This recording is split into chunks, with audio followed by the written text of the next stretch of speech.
필승, 대한민국을 지키기 위해 바다를 누비고 있는 59세 상사 박진우입니다. 배를 타고 있기 때문에 저는 짧게는 3일 길게는 2주 동안 바다 위에서 생활하고 있습니다. 쉽게 말씀드리면 마도로스 생활을 하고 있습니다. 바다에서의 삶 보기에는 낭만적이고 듬직하다고 생각하시겠지만 그 이면에는 충격적인 일들이 많이 벌어지고 있습니다. 그 이야기를 여러분들께 들려드리려고 합니다. 바다에서 파도와 싸우며 돌아와 집에서 더 큰 폭풍을 맞이해야 했던 그 시간으로 돌아가 보려 합니다. 폭풍을 맞이해서 싸웠던 저의 선택을 지금부터 시작하겠습니다. 시청 전 구독과 좋아요, 그리고 알람 설정 해주시면 매일 새로운 이야기로 찾아뵙겠습니다. 저는 29살 때 해군에 입대해서 지금까지 30년 동안 성실하게 복무해왔습니다. 함정 근무를 주로 하다 보니 훈련이나 작전 때문에 집을 비우는 일이 많았어요. 짧게는 일주일, 길게는 2주 정도씩 바다에 나가 있어야 하거든요. 20년 전에 정말 힘든 일을 겪었습니다. 첫 번째 아내가 외도를 한 거예요. 그때 저는 정말 세상이 무너지는 것 같았어요. 믿었던 사람에게 배신당한다는 게 이렇게 아픈 건지 그때 처음 알았거든요. 결국 이혼을 하게 됐고 당시 1살이었던 아들 대석이를 제가 혼자 키우게 되었습니다. 솔직히 말하면 그 이후로는 재혼에 대한 생각을 전혀 하지 않았어요.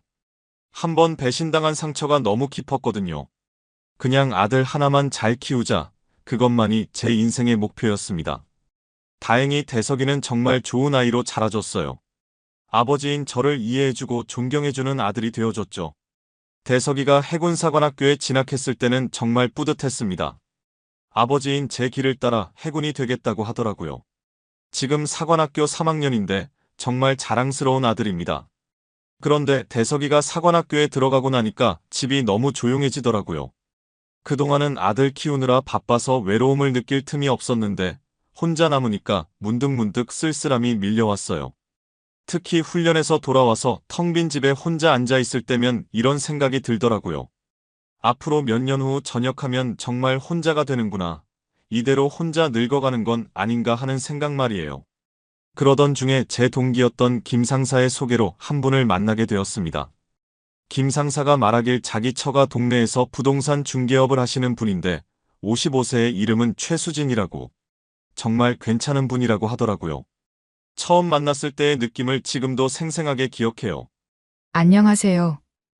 저는 최수진이라고 합니다. 반갑습니다. 차분한 목소리와 함께 수진 씨는 정말 따뜻한 미소를 가진 여자였어요. 키도 적당하고 말도 차분하게 잘하였고요. 무엇보다 제 이야기를 정말 진지하게 들어주더라고요. 대화를 나누다 보니 수진 씨도 저와 비슷한 처지라는 걸 알게 되었어요. 15년 전에 남편과 이혼을 하고 그 이후로 혼자 부동산 중개업을 하면서 살아왔다고 하더라고요. 저처럼 배신감 때문에 재혼에 대한 생각을 안 하고 살아왔다는 거예요. 수진 씨는 저의 강인함과 30년 동안 한결같이 군 생활을 해온 성실함이 정말 인상적이라고 하면서 요즘 같은 세상에 그런 남자를 만나기가 쉽지 않다고요. 저도 수진 씨의 생활력과 혼자서도 씩씩하게 살아온 모습이 정말 대단하다고 생각했어요.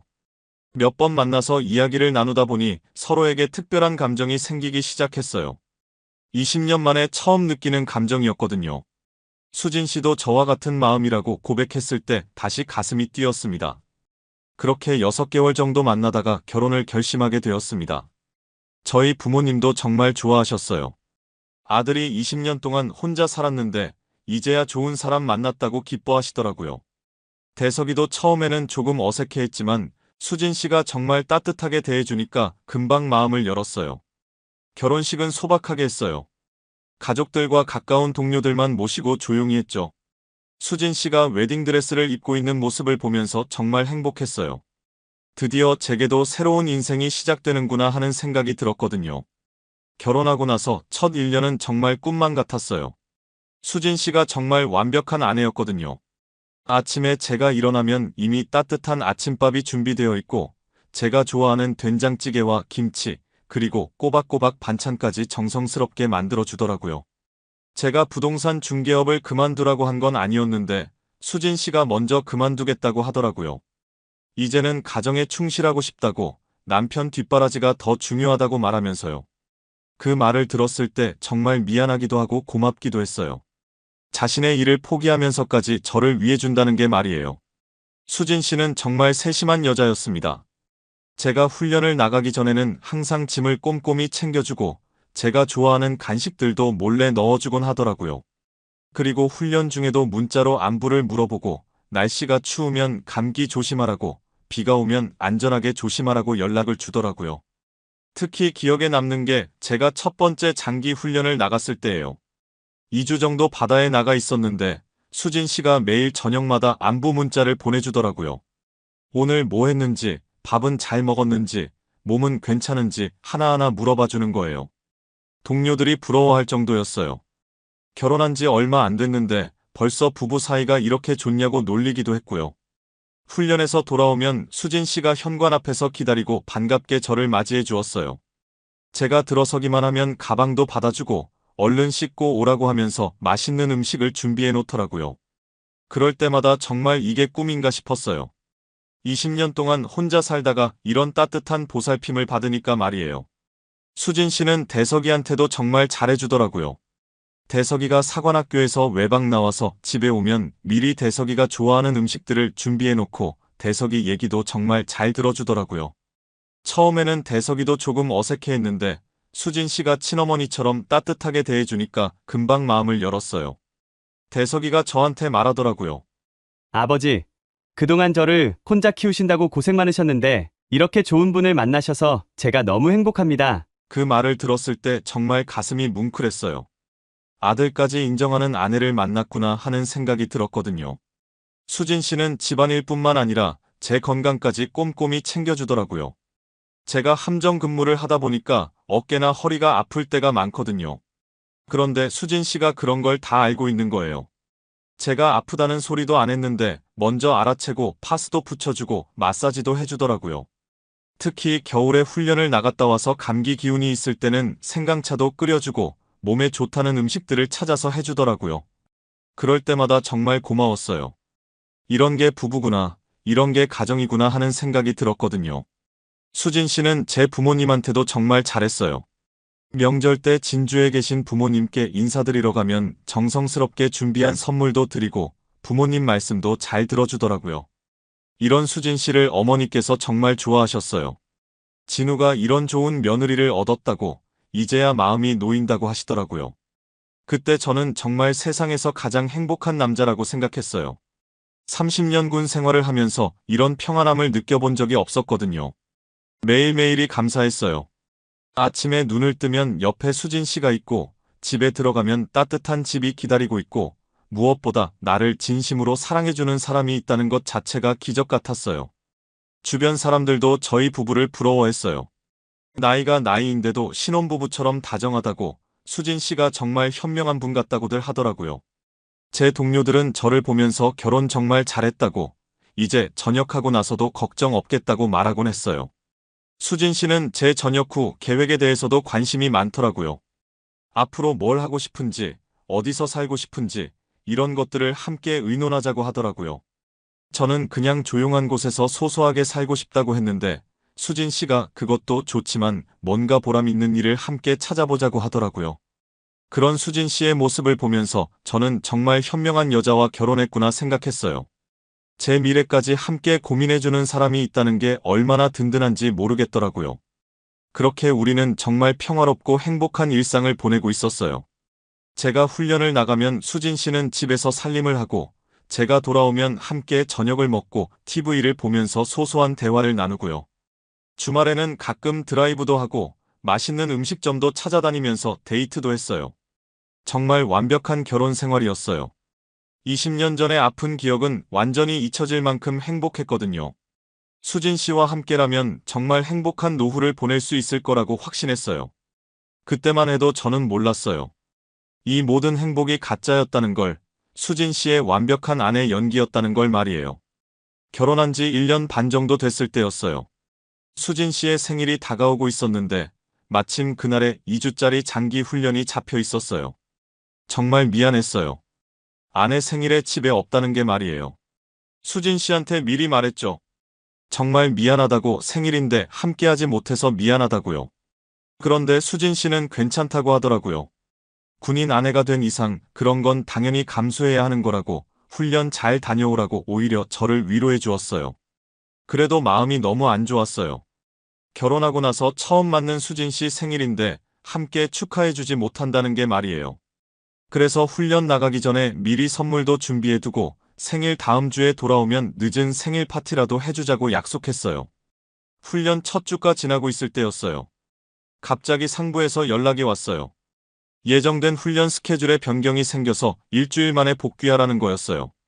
원래는 2주 예정이었는데 갑자기 일주일로 단축된 거죠. 그 순간 번쩍하고 아이디어가 떠올랐어요. 수진 씨 생일이 바로 내일인데 이걸 비밀로 하고 깜짝 생일 파티를 해주면 어떨까 하는 생각이 든 거예요. 수진 씨는 제가 아직 훈련 중이라고 생각하고 있을 테니까 정말 깜짝 놀랄 거 아니에요. 마음이 급해졌어요. 당장 육지로 올라가서 케이크도 사고 선물도 준비해야겠다고 생각했거든요. 함정에서 내리자마자 바로 시내로 향했어요. 수진 씨가 좋아할 만한 케이크를 골라서 주문하고 평소에 갖고 싶어 했던 목걸이도 하나 샀어요. 준비를 다 마치고 집으로 향하는 길에 정말 설렜어요. 수진 씨가 얼마나 좋아할까, 얼마나 놀랄까 하는 생각에 가슴이 두근거렸거든요. 1년 반 동안 저를 위해 헌신해준 수진 씨한테 이런 깜짝 선물이라도 해줘야겠다는 생각이었어요. 집 앞에 도착한 게 오전 10시쯤이었어요. 평소 같으면 수진 씨는 이 시간에 집에서 살림을 하고 있을 거예요. 가끔 장을 보러 나가기도 하지만 대부분은 집에 있거든요. 문을 열고 들어가면서 수진 씨, 나왔어라고 소리를 질렀는데 대답이 없었어요. 이상하다 싶어서 안방도 들여다보고 화장실도 확인해봤는데 수진 씨가 없더라고요. 장 보러 나간 것 같다 생각했어요. 그러면 수진 씨가 돌아올 때까지 기다렸다가 깜짝 파티를 해줘야겠다고 생각하면서 케이크를 냉장고에 넣고 선물을 예쁘게 포장했어요. 그리고 나서 훈련복을 벗고 편한 옷으로 갈아입으려고 했어요. 더러워진 훈련복을 빨래통에 넣으려고 세탁실로 갔어요. 빨래통 뚜껑을 열고 옷을 넣으려는데 그 순간 정말 이상한 걸 발견했어요. 제가 입는 속옷이 아닌 다른 남자 속옷이 빨래통 안에 들어있는 거예요. 처음에는 뭔가 착각한 건 아닌가 싶어서 다시 한번 자세히 봤어요. 분명히 제 것이 아니었어요. 색깔도 다르고 사이즈도 달랐어요. 제가 평소에 입는 브랜드도 아니었고요. 그 순간 머리가 하얘졌어요. 가슴이 쿵 하고 내려앉는 느낌이었어요. 20년 전에 그 끔찍한 기억이 순간적으로 되살아났거든요. 첫 번째 아내가 외도했을 때의 그 충격과 배신감이 고스란히 밀려왔어요. 손이 덜덜 떨렸어요. 그 속옷을 집어들고 한참 동안 멍하니 바라봤어요. 이게 현실인가, 꿈인가 싶었거든요. 1년 반 동안 완벽한 아내였던 수진 씨가 설마 그럴 리는 없다고, 분명히 다른 이유가 있을 거라고 스스로를 달래려고 했어요. 하지만 아무리 생각해봐도 다른 이유를 찾을 수가 없었어요. 우리 집에 다른 남자가 올 이유는 전혀 없거든요. 수리기사나 이런 사람들이 와도 속옷을 벗을 일은 없잖아요. 온몸이 식은땀으로 젖었어요. 다리에 힘이 빠져서 그 자리에 주저앉고 말았어요. 아, 또다시 이런 일이 일어나는구나 하는 생각에 정말 절망스러웠어요. 20년 전에 당했던 그 배신이 또다시 반복되는 건가 하는 생각이 들었거든요. 한참 동안 그 자리에 앉아서 생각했어요. 어떻게 해야 할까? 수진 씨가 돌아오면 뭐라고 말해야 할까? 이 속옷에 대해서 바로 따져 물어야 할까? 머릿속이 너무 복잡했어요. 그런데 문득 이런 생각이 들었어요. 20년 전에 제가 성급하게 판단해서 결국 이혼까지 하게 됐는데 이번에는 좀 더 신중하게 접근해야겠다는 생각이 든 거예요. 혹시 정말 다른 이유가 있을 수도 있잖아요. 섣불리 의심하고 문제를 만들어서 또 가정이 파탄나는 일은 없어야겠다고 생각했어요. 하지만 한편으로는 확인을 해봐야겠다는 생각도 들었어요. 이대로 넘어갔다가 나중에 더 큰 상처를 받을 수는 없잖아요. 그래서 일단은 수진 씨한테 아무 말하지 않기로 했어요. 대신 확실한 증거를 잡을 방법을 생각해보기로 했고요. 수진 씨가 오후 2시쯤 집에 돌아왔어요. 저를 보고 정말 깜짝 놀라더라고요. 어떻게 벌써 왔냐고, 훈련이 끝난 거냐고 물어보면서요. 저는 최대한 평정을 유지하면서 훈련이 일찍 끝났다고, 생일 축하한다고 말했어요. 수진 씨는 정말 기뻐했어요. 케이크를 보고는 감동받았다면서 고맙다고 하더라고요. 선물도 받고 나서는 눈물까지 흘렸어요. 이렇게 챙겨줘서 고맙다고, 정말 행복하다고 말하면서요. 그런 수진 씨의 모습을 보면서 정말 혼란스러웠어요. 이렇게 진심으로 기뻐하는 사람이 정말 저를 배신할 수 있을까 하는 생각이 들었거든요. 혹시 제가 너무 예민하게 반응한 건 아닌가 싶기도 했고요. 하지만 그 속옷의 존재는 분명한 사실이었어요. 그걸 어떻게 설명할 수 있을까요? 그날 밤 잠자리에 누워서도 계속 그 생각만 했어요. 옆에서 평온하게 잠들어 있는 수진 씨를 보면서 정말 복잡한 마음이었어요. 결국 확실한 증거를 찾기로 마음먹었어요. 다음 훈련 때 확인해 봐야겠다고 생각했거든요. 그 남자 속옷을 발견한 후로 며칠 동안 정말 고민이 많았어요. 수진 씨와 함께 있을 때마다 그 생각만 계속 나더라고요. 겉으로는 평상시와 똑같이 행동하려고 노력했지만 마음속으로는 정말 복잡했어요. 수진 씨는 여전히 완벽한 아내였어요. 아침마다 따뜻한 밥을 차려주고 제가 좋아하는 반찬들을 정성스럽게 만들어주고 제 건강까지 꼼꼼히 챙겨주었어요. 그런 수진 씨를 보면서 정말 제가 너무 예민하게 반응한 건 아닌가 하는 생각이 들기도 했어요. 하지만 밤에 잠자리에 누우면 그 속옷 생각이 계속 났어요. 분명히 제 것이 아니었거든요. 색깔도 다르고 사이즈도 달랐고 무엇보다 제가 평소에 입지 않는 스타일이었어요. 도대체 그게 어떻게 우리 집 빨래통에 들어갔을까요? 여러 가지 가능성을 생각해봤어요. 혹시 빨래방에서 다른 사람 것과 섞였을 수도 있고, 아니면 수진 씨가 친척이나 지인의 빨래를 대신 해준 걸 수도 있고, 하지만 아무리 생각해봐도 그럴 가능성은 거의 없어 보였어요. 제일 괴로운 건 수진 씨를 의심하고 있는 제 자신이었어요. 1년 반 동안 이렇게 헌신적으로 저를 위해 준 사람을 어떻게 의심할 수 있을까요? 20년 전 첫 번째 아내의 배신 때문에 제가 너무 예민해진 건 아닌가 하는 생각도 들었어요. 그런데 한편으로는 또 이런 생각이 들었어요. 만약 정말 수진 씨가 저를 배신하고 있다면 어떻게 할 것인가? 20년 전처럼 또다시 뒤늦게 알고 상처받을 것인가? 그때는 정말 모든 걸 잃은 기분이었거든요. 이번에는 좀 더 현명하게 대처해야겠다는 생각이 들었어요. 고민 끝에 내린 결론은 확실한 증거를 확보하는 것이었어요. 추측이나 의심만으로는 아무것도 해결될 수 없잖아요.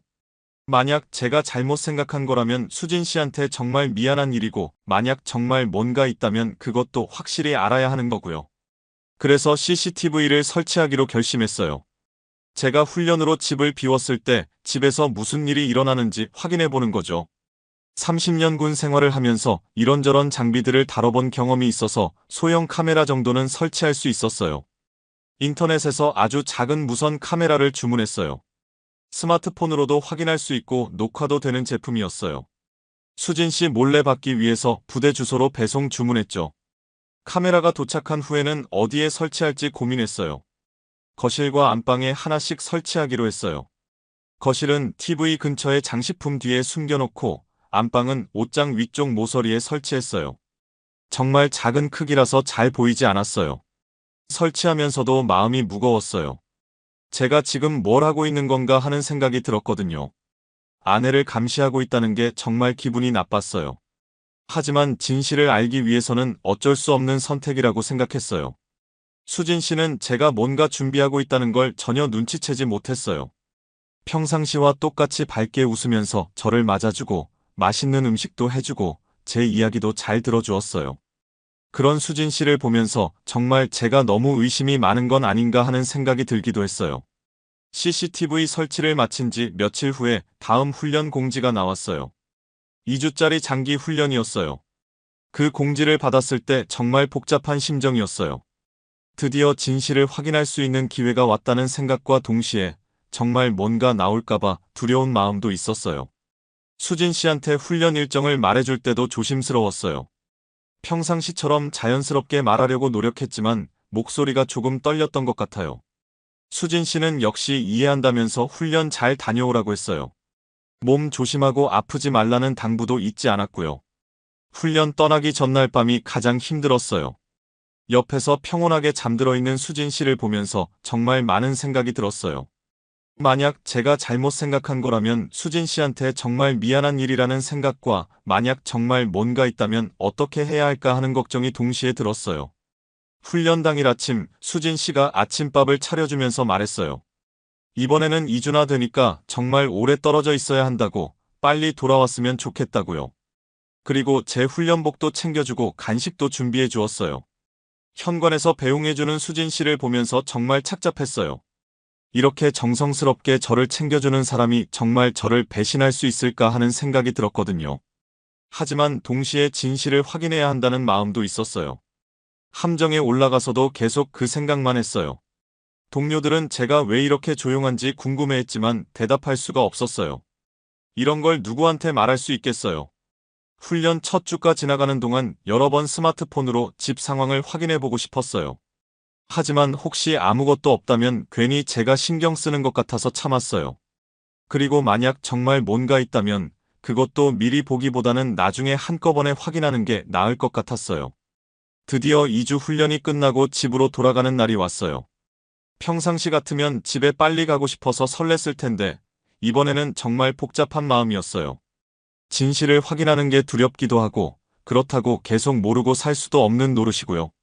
집에 도착해서 수진 씨가 반갑게 맞아주었을 때 저는 평상시처럼 웃으면서 인사했어요.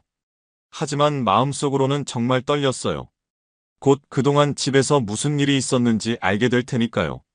수진 씨는 여전히 완벽한 아내였어요. 제가 좋아하는 음식을 준비해 놓았고 2주 동안 고생했다면서 따뜻하게 맞아주었어요. 그런 수진 씨를 보면서 정말 아무것도 없었으면 좋겠다는 마음이 들었어요. 하지만 진실은 확인해야 했어요. 그날 밤 수진 씨가 잠든 후에 조용히 일어나서 CCTV 영상을 확인하기로 했어요. 그날 밤 수진 씨가 완전히 잠든 걸 확인하고 나서 조용히 침실을 나왔어요. 가슴이 두근거렸어요. 드디어 진실을 확인할 시간이 온 거죠. 손이 떨려서 스마트폰을 제대로 잡기도 힘들었어요. 거실 소파에 앉아서 스마트폰 화면을 켰어요. CCTV 앱을 실행하고 지난 2주간의 녹화 파일들을 확인하기 시작했어요. 처음 며칠은 별다른 게 없었어요. 수진 씨가 평상시처럼 집안일을 하고 TV를 보고 그냥 평범한 일상이었어요. 그런데 제가 훈련을 떠난 지 3일째 되는 날 뭔가 이상한 장면이 나왔어요. 수진 씨가 평소보다 일찍 화장을 하고 예쁘게 옷을 차려입는 거예요. 어디 나가려는 것 같았어요. 그것도 저녁 7시쯤의 말이에요. 수진 씨는 집을 나가면서 거울을 한 번 더 보고 화장을 다듬더라고요. 그리고 나서 밤 12시가 넘어서야 집에 돌아왔어요. 5시간 넘게 어디에 있었던 걸까요? 제가 집에 있을 때는 저녁에 혼자 나가는 일이 거의 없었는데 말이에요. 더 이상한 건 그 다음이었어요. 수진 씨가 집에 돌아와서 바로 샤워를 하더라고요. 그리고 나서 뭔가를 찾는 것 같았어요. 가방을 뒤지고 옷장도 뒤져보고. 그러다가 뭔가를 찾았는지 안도하는 표정을 짓더라고요. 다음 날도 비슷했어요. 저녁 시간에 예쁘게 차려입고 나가서 늦게 들어오는 거예요. 이번에는 새벽 1시가 넘어서 돌아왔어요. 대체 어디서 뭘 하고 다니는 걸까요? 그런데 일주일째 되는 날 정말 충격적인 장면을 보게 되었어요. 수진 씨가 나가고 난 후 몇 시간 뒤에 집에 다른 남자와 함께 들어오는 거예요. 제가 본 게 맞나 싶어서 몇 번이나 다시 봤어요. 분명히 젊은 남자였어요. 그 남자는 키가 크고 마른 체형이었어요. 나이는 30대 초반 정도로 보였고요. 수진 씨보다 20살도 넘게 어려 보였어요. 둘이 집에 들어와서 거실 소파에 앉더니 술을 마시기 시작했어요. 처음에는 그냥 앉아서 대화만 했어요. 하지만 시간이 지나면서 점점 가까워지더라고요. 수진 씨가 그 남자 어깨에 기대고 그 남자는 수진 씨 어깨를 감싸고 보기가 너무 힘들었어요. 하지만 더 충격적인 건 그 다음이었어요. 둘이 일어나서 안방으로 들어가는 거예요. 그 순간 정말 머리가 하얘졌어요. 20년 전에 그 악몽이 다시 시작되는 것 같았어요. 손이 너무 떨려서 스마트폰을 제대로 잡을 수가 없었어요. 안방 CCTV 영상도 확인했어요. 정말 보고 싶지 않았지만 확인해야 했어요. 둘이 안방에서 정말 차마 말할 수 없는 일들이 벌어졌어요. 제가 결혼한 지 1년 반 만에 함께 잠을 자던 그 침대에서 말이에요. 영상을 끄고 한참 동안 그 자리에 앉아 있었어요. 숨을 쉬기도 힘들었어요. 가슴이 답답하고 머리가 어지러웠어요. 20년 전에 느꼈던 그 배신감과 분노가 고스란히 되살아났어요. 그런데 더 충격적인 건 그게 끝이 아니라는 거였어요. 그 남자는 다음 날 아침까지 우리 집에 있었어요. 제가 없는 집에서 하룻밤을 보낸 거죠. 아침에 수진 씨가 아침밥까지 해서 그 남자한테 차려주더라고요. 그 남자가 나간 후에 수진 씨가 한 행동도 충격적이었어요. 침실 시트를 모두 갈아버리고 집안을 깨끗하게 청소하더라고요. 마치 아무 일도 없었던 것처럼 흔적을 지우고 있는 거예요. 다른 날 영상들도 확인해봤어요. 그 남자는 총 5번이나 우리 집에 왔었어요. 때로는 저녁에 와서 새벽에 나가고, 때로는 오후에 와서 밤늦게 나가고. 제가 2주 동안 훈련하는 사이에 5번이나 그런 일이 있었던 거예요. 하지만 집안에서 찍힌 영상만으로는 한계가 있었어요. 수진 씨가 밖에서 뭘 하는지, 그 남자와 어떻게 만나는지는 알 수 없었거든요. 그래서 더 자세한 조사가 필요했어요. 우선 수진 씨의 휴대폰을 확인해 보기로 했어요. 다행히 수진 씨는 집에서 휴대폰을 자주 충전기에 꽂아두곤 했거든요. 그 틈에 몰래 확인해 봤어요. 메시지 내역을 보니까 정말 충격적이었어요. 그 남자와 주고받은 메시지들이 가득했어요. 만날 약속, 사랑한다는 말들, 그리고 돈에 관한 얘기들까지 있었어요. 그 남자 이름은 이현수였어요. 32살이고 호스트바에서 일한다고 되어 있더라고요. 수진 씨는 그를 자기야라고 부르면서 정말 연인처럼 대화하고 있었어요. 더 충격적인 건 돈 관련 메시지들이었어요. 현수라는 남자가 돈이 필요하다고 하면 수진 씨가 바로 보내준다는 내용들이 있었어요. 생활비, 용돈, 심지어 차 할부금까지. 수진 씨가 다 대신 내주고 있었던 거예요. 그리고 가장 충격적인 건 카페 창업에 관한 대화였어요. 현수가 카페를 하고 싶다고 하니까 수진 씨가 자금을 마련해주겠다고 약속하는 내용이 있었어요. 그 금액이 무려 5억 원이었어요.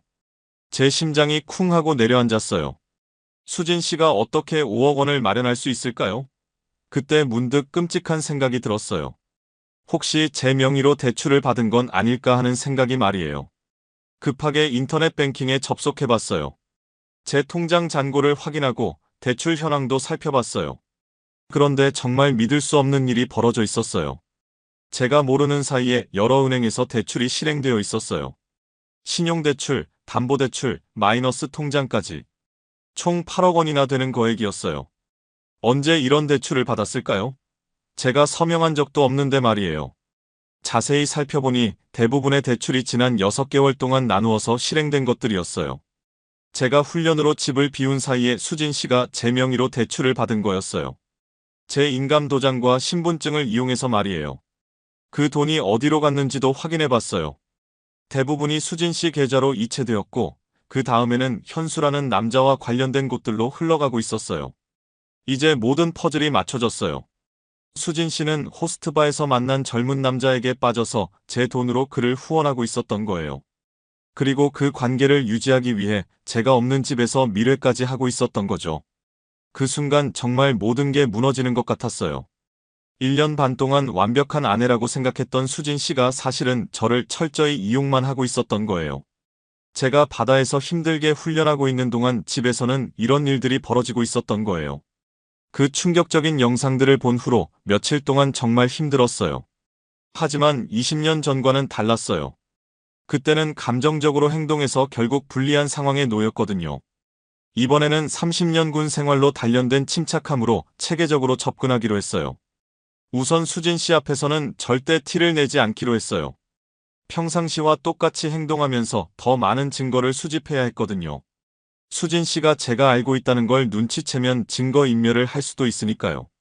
며칠 동안 수진 씨를 관찰해봤어요. 정말 완벽한 연기였어요. 저한테는 여전히 다정한 아내 역할을 하고 있었거든요.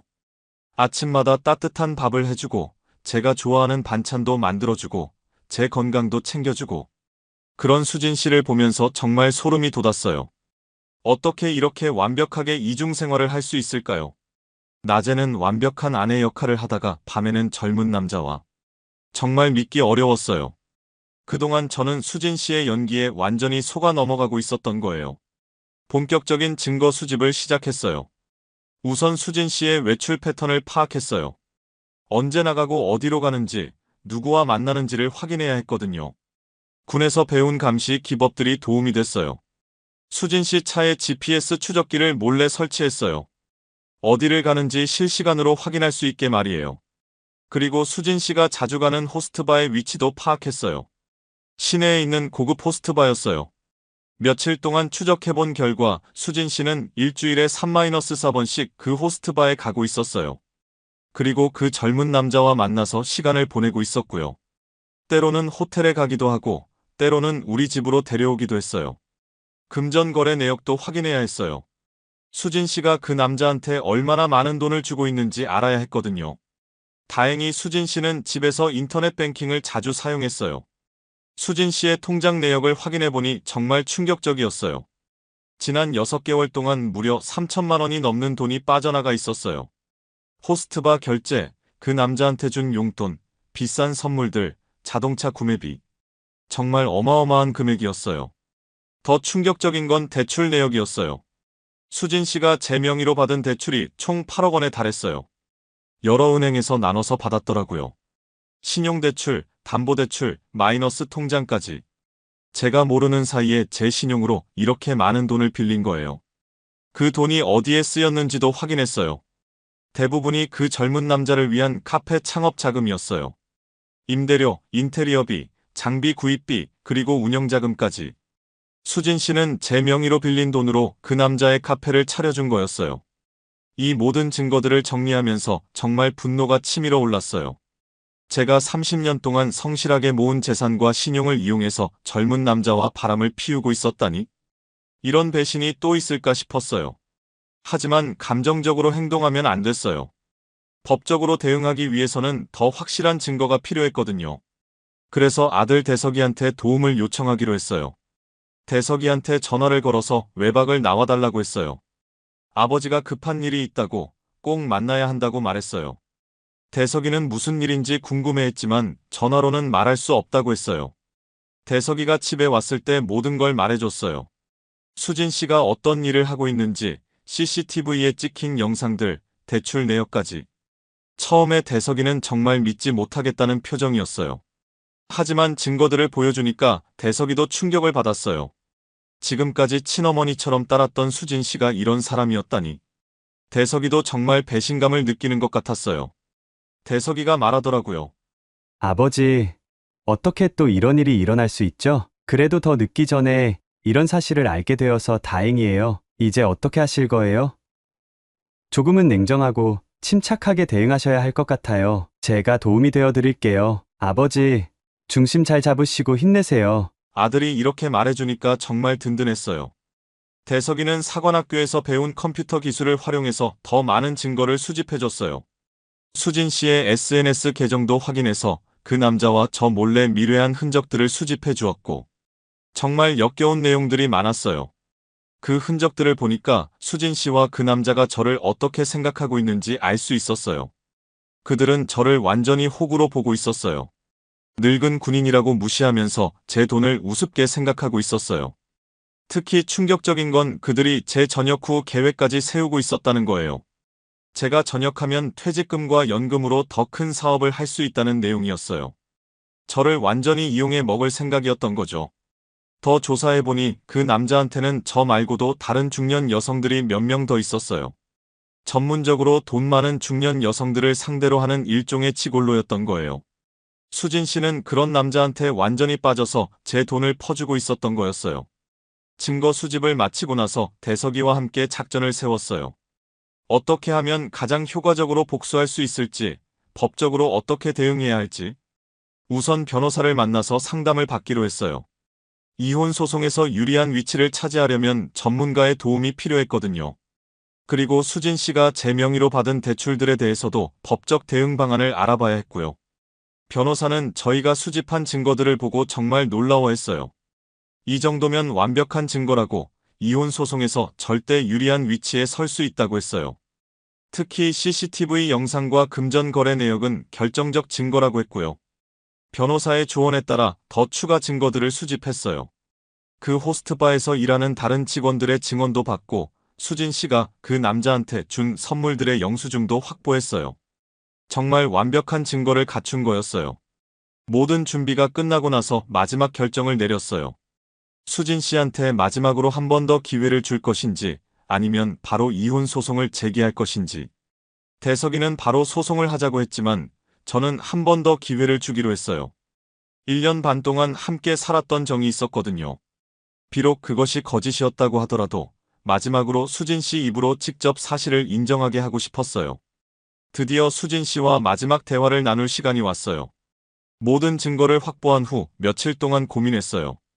어떻게 수진 씨와 마지막 대화를 할 것인지, 어떤 방식으로 진실을 폭로할 것인지. 결국 정면 승부로 가기로 결심했어요. 그날 저녁 수진 씨가 평상시처럼 저녁을 차려놓고 기다리고 있었어요. 여전히 완벽한 아내 연기를 하고 있었죠. 저는 평상시와 똑같이 밥을 먹으면서 자연스럽게 대화를 시작했어요.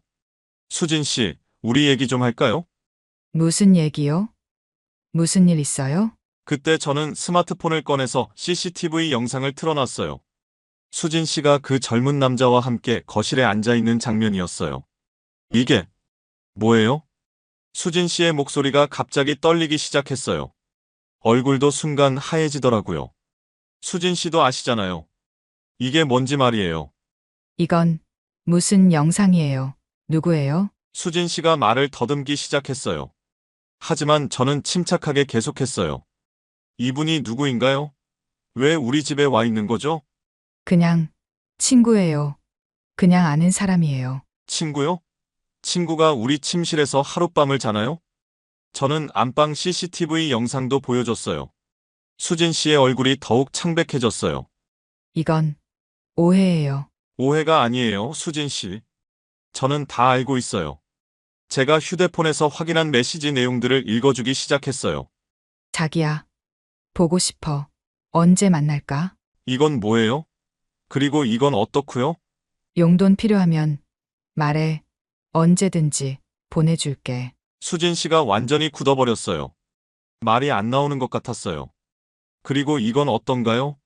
카페 자금 5억 원 마련해 줄게. 걱정하지 마.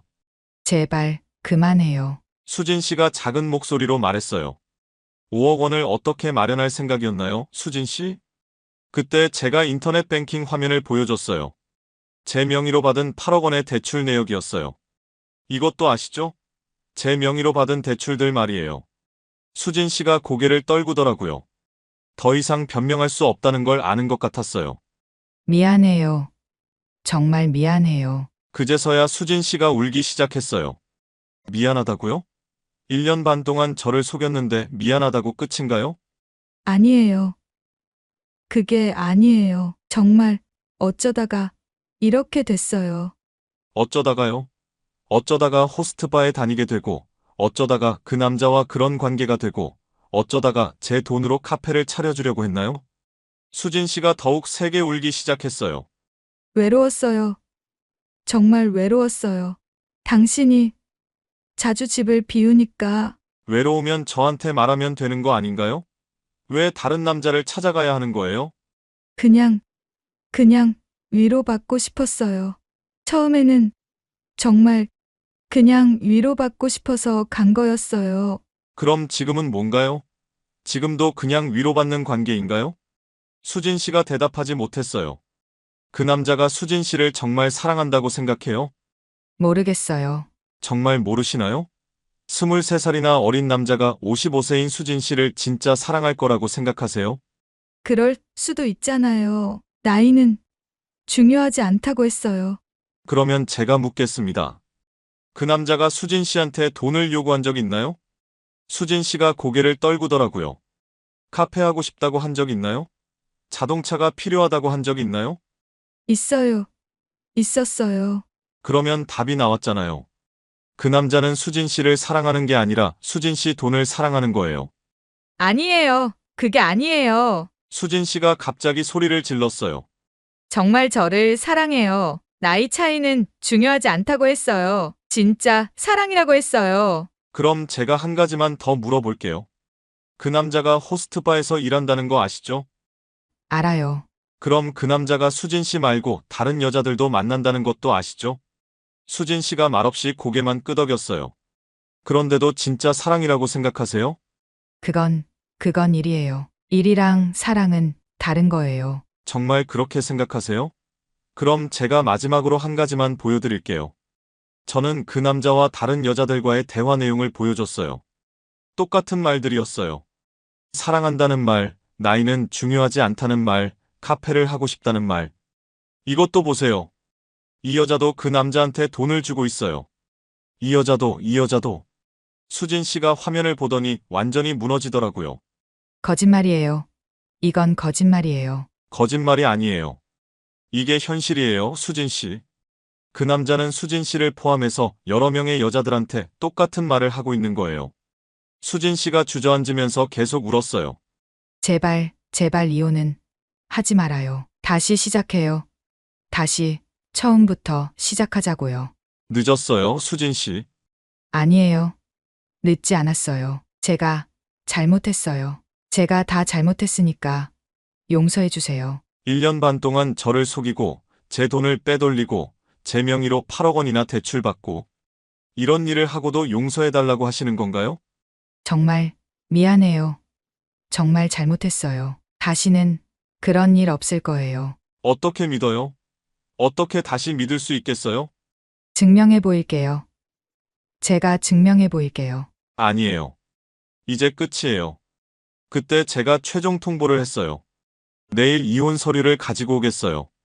서명해주세요. 수진 씨가 마지막으로 매달렸어요. 제발, 제발 한 번만 더 기회를 주세요. 하지만 제 마음은 이미 굳어 있었어요. 미안해요, 수진 씨. 이제 정말 끝이에요. 그날 밤 수진 씨는 계속 울었어요. 하지만 저는 더 이상 흔들리지 않았어요. 20년 전과는 달랐어요. 이번에는 제가 주도권을 잡고 있었거든요. 며칠 후 이혼 소송을 제기했어요. 변호사가 준비해준 서류에는 모든 증거들이 빠짐없이 첨부되어 있었어요. CCTV 영상, 금전 거래 내역, SNS 메시지, 호스트바 출입 증거까지. 정말 완벽한 소송 준비였어요. 법정에서의 과정은 생각보다 빨랐어요. 워낙 명확한 증거들이 있었거든요. 수진 씨 측에서도 더 이상 변명할 수 없다는 걸 알았는지 대부분의 사실을 인정했어요. 가장 중요한 쟁점은 수진 씨가 제 명의로 받은 8억 원의 대출을 누가 부담할 것인가였어요. 수진 씨 측에서는 혼인 기간 중에 발생한 채무니까 공동으로 부담해야 한다고 주장했어요. 하지만 저희가 준비한 증거들은 그런 주장을 완전히 무력화시켰어요. 그 돈이 모두 외도 상대방을 위해 사용되었다는 명확한 증거가 있었거든요. 카페 창업자금, 자동차 구입비, 호스트바 비용까지. 부부 공동생활과는 전혀 무관한 용도였어요. 법원은 명확한 판결을 내렸어요. 수진 씨의 8억 원 채무는 개인 채무로 인정한다는 거였어요. 제가 한 푼도 부담할 필요가 없다는 뜻이었죠. 오히려 정신적 피해에 대한 위자료로 5천만 원을 수진 씨가 저에게 지급하라는 판결까지 나왔어요. 그뿐만 아니라 수진 씨가 그 남자와 함께 저지른 사기 행위에 대해서는 형사처벌도 받게 되었어요. 제 명의를 도용해서 대출을 받은 것, 제 신용카드를 무단 사용한 것 등이 모두 범죄로 인정된 거였어요. 판결이 나온 후 법정을 나오면서 정말 시원했어요. 20년 전에는 제가 당하기만 했는데 이번에는 완전한 승리였어요. 30년 군 생활로 단련된 침착함과 체계적인 준비가 빛을 발한 거였죠. 대석이도 정말 기뻐했어요. 아버지가 이번에는 제대로 복수했다고 자랑스럽다고 말해주더라고요. 그리고 앞으로는 더 좋은 분을 만나서 행복하게 살라고 격려해 주었어요. 수진 씨는 결국 그 젊은 남자한테도 버림받았어요. 돈이 없어지니까 그 남자도 수진 씨를 찾지 않더라고요. 역시 진짜 사랑이 아니었던 거죠. 수진 씨는 8억 원의 빚을 혼자 떠안고 처참한 몰락의 길을 걸어가게 되었어요. 그 소식을 들었을 때 조금은 안타까운 마음도 들었어요. 그래도 1년 반 동안 함께 살았던 사이니까요. 하지만 자업자득이라는 생각이 더 컸어요. 남을 속이고 이용해 먹으려고 했으니까 그런 결과를 받을 수밖에 없는 거죠. 이제 저는 새로운 인생을 시작하게 되었어요. 곧 전역을 앞두고 있고 대석이도 사관학교를 졸업하면 훌륭한 해군 장교가 될 거예요. 무엇보다 이번 일을 통해서 정말 소중한 교훈을 얻었어요. 앞으로는 더 신중하게 살아갈 거예요. 하지만 이번 일 때문에 모든 사람을 불신하지는 않을 거예요. 진짜 좋은 사람들도 분명히 있을 테니까요. 다만 더 지혜롭게 사람을 판단하고 더 현명하게 관계를 맺어갈 거예요. 바다처럼 넓은 마음으로 새로운 인생을 시작하려고 해요. 30년 군 생활의 마지막을 아름답게 마무리하고 제2의 인생도 당당하게 살아갈 거예요. 지금 저는 어떻게 지내고 있을까요? 전역을 마치고 이제는 평온한 일상을 보내고 있습니다. 30년 군 생활의 마지막이 이런 일로 마무리될 줄은 정말 몰랐어요. 하지만 돌이켜보니 이 모든 일이 저에게는 큰 교훈이 되었습니다. 20년 전 첫 번째 배신에서는 감정적으로만 대응해서 상처만 받았지만 이번에는 달랐습니다. 제가 여러분께 꼭 말씀드리고 싶은 것은 이겁니다. 첫째, 사람을 믿되 맹신하지는 마세요. 아무리 완벽해 보이는 상대라도 확인할 수 있는 지혜가 필요합니다. 둘째, 감정보다는 이성으로 대응하세요. 분노와 상처에 휘둘리면 올바른 판단을 할 수 없어요. 셋째, 자신을 지킬 수 있는 힘을 기르세요. 경제적 독립과 정신적 성숙이 그 기반이 됩니다. 특히 저처럼 황혼기를 맞이한 분들께는 더욱 중요한 말씀입니다. 평생 모은 재산과 신뢰를 지키기 위해서는 항상 경계심을 늦추지 마세요. 수진 씨는 결국 탐욕 때문에 모든 것을 잃었습니다. 8억 원의 빚과 법적 처벌까지 받으며 완전히 몰락했죠. 반면 성실하게 살아온 저는 정의로운 결과를 얻을 수 있었어요. 지금의 저는 과거를 후회하지 않습니다. 오히려 이 일을 통해 더 현명해졌다고 생각해요. 앞으로도 바다처럼 넓은 마음으로 새로운 인생을 살아갈 겁니다. 오늘 제 이야기가 여러분께 조금이나마 도움이 되셨기를 바라요. 구독과 좋아요 버튼도 눌러주시고 댓글로 여러분의 생각도 들려주세요. 앞으로도 더 많은 이야기로 찾아뵙겠습니다. 감사합니다.